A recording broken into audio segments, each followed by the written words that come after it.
नमस्कार दोस्तों, एक बार फिर से स्वागत है आपके अपने चैनल इंडिया क्राइम एक्सप्रेस में। जी हां, आज उत्तर प्रदेश सहकारी ग्राम विकास बैंक लिमिटेड को कंप्यूटराइज्ड किया गया है, जिसकी जानकारी सभापति श्री संतराज यादव जी ने प्रेस कॉन्फ्रेंस के माध्यम से दिया। क्या प्रेस कॉन्फ्रेंस में कहा सभापति संतराज यादव ने, सुनिए वीडियो में आगे।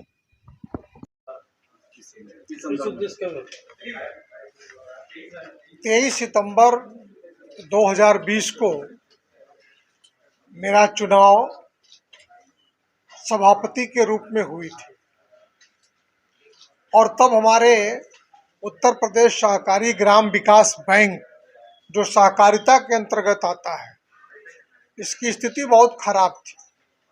हमारे के पहले जो चेयरमैन थे, उन्होंने इसकी स्थिति को बहुत खराब कर रखा था।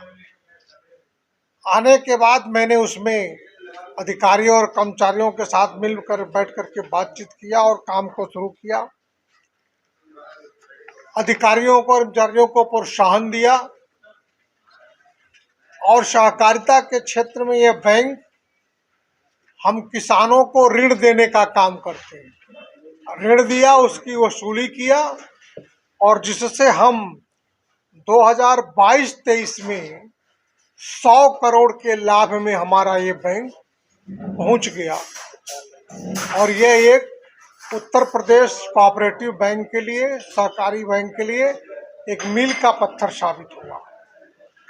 दूसरी बात, सहकारिता की हालत निचले स्तर पर बहुत खराब हो चुकी है, लेकिन केंद्र में जब से नरेंद्र भाई मोदी की दूसरी बार सरकार बनी, सहकारिता मंत्रालय को कृषि विभाग से अलग करके एक अलग मंत्री बनाया गया और हिंदुस्तान का प्रभावशाली व्यक्ति इस विभाग का मंत्री बना, जिसके आधार पर सहकारिता का काम निरंतर आगे बढ़ रहा है। यह बैंक जिला सहकारी बैंक भी इसकी एक शाखा है और बैठ चुकी थी। यहाँ तक कि उत्तर प्रदेश के 16 सहकारी बैंकों का जहाँ से लेन देन होता था, आरबीआई ने उनका लाइसेंस भी निरस्त कर दिया था। लेकिन अमित शाह जी और उत्तर प्रदेश के सहकारिता मंत्री जी जेपीएस राठौर जी के नेतृत्व में काम हुआ और सभी बैंकों के लाइसेंस वापस किए गए और अब मैं कह सकता हूं कि जिला सहकारी बैंक से लेन देन भरपूर मात्रा में हो रहा। और बैंक को सुदृढ़ करने के लिए सहकारिता विभाग के हमारे नेताओं ने निर्णय लिया कि हम बी फैक्स समितियों, जो निचली जो समितियां हैं, उस पर हम सदस्यता चलाएंगे और हमने तय किया कि 1 सितंबर से लेकर 30 सितंबर तक सहकारी समितियों में सदस्य बनाए जाएंगे।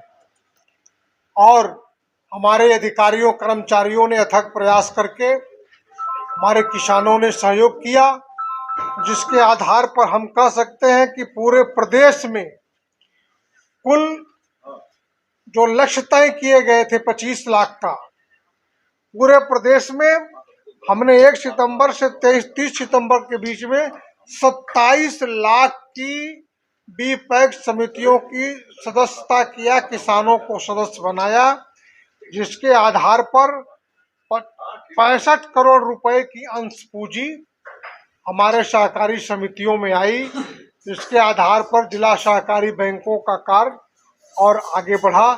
और जो सहकारी समितियां बंद थी, उनको हम बहुउद्देशीय बनाने का काम करने जा रहे हैं। हम, जो हमारे सरकार का नारा है, सहकार से लेकर समृद्धि तक, सब सहकार से जुटा करके हम सहकारी समितियों को समृद्धि की तरफ ले जा रहे हैं। एक काम और अभी तत्काल में हुआ है, केंद्रीय मंत्री जी के कृपा से पूरे प्रदेश की जो समस्त कृषि एवं ग्राम विकास बैंकों की संपूर्ण शाखाएं, पूरे देश की सभी देश की शाखाओं को कंप्यूटरीकृत किया जा रहा है। इसी क्रम में हमारे उत्तर प्रदेश के भी उत्तर प्रदेश सहकारी ग्राम विकास बैंक की 323 शाखा है। 323 शाखाओं को हम कंप्यूटरीकृत कर रहे हैं। इस नाते पैसे केंद्र से जारी हो गए हैं। 10% अंश बैंक को भी देना है, वो भी हमने दे दिया है। 30% अंश उत्तर प्रदेश सरकार को देना है, वो अगले कैबिनेट में आ जाएगा। हम उत्तर प्रदेश सहकारी ग्राम विकास बैंक के, इसका मैं सभापति हूँ। 323 शाखा, 18 मंडल स्तर पर जो हमारे आरएम बैठते हैं, और हमारा जो ट्रेनिंग सेंटर है, हमारा जो मुख्यालय है, सबको हम कंप्यूटरीकृत कर रहे हैं। सबको हम कंप्यूटर दे रहे हैं। सबको कंप्यूटर के माध्यम से जोड़ करके इस सहकारी बैंक को और आगे ले जाने का प्रयास करते हैं। ये 3 चीजें हमने 100 करोड़ का लाभ किया। हमने 27 लाख बीपैक्स की सदस्यता किया, और हम अपने सभी शाखाओं को कंप्यूटरीकृत कर रहे हैं। इन 3 बिंदुओं को लेकर के आज मैंने आप सबसे बात करने का विषय किया था।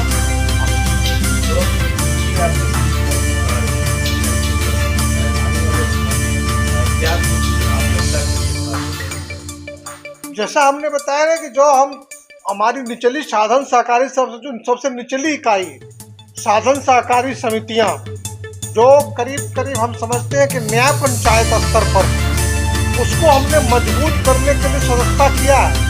हमने लक्ष्य रखा था कि हम प्रत्येक साधन सहकारी समिति में कम से कम 200 सदस्य बनाएंगे, और उस लक्ष्य को हमने पूरा किया। लक्ष्य अधिक काम किया, हमने सदस्य बनाया और कार्य किया उसको, और उसी के माध्यम से हम साधन सहकारी समितियों को, हमारे पास जिस साधन सहकारी समिति के पास जमीन होगी, हम उसको पेट्रोल पंप भी हमारी सरकार आमंत्रित करने जा रही है।